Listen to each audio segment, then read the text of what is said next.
How to allow app installations from unknown sources on your Android phone. This is useful when you want to install an APK file that isn't downloaded from the Google Play Store. First, open the Settings app and go to Security and Privacy. Next, look for More Security Settings or Installation Sources, depending on your software version.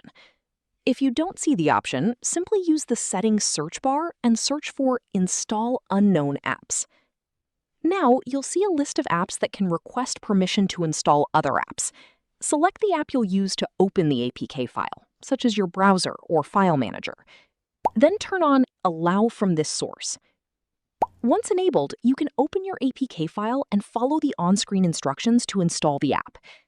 For security, it's recommended to turn this permission off again after installing the app, especially if you don't regularly install APK files. And that's it. You've successfully enabled APK installation from an unknown source. If this tutorial helped you, don't forget to like, subscribe, and turn on notifications for more Android tips and easy how-to guides. Thanks for watching, and I'll see you in the next video.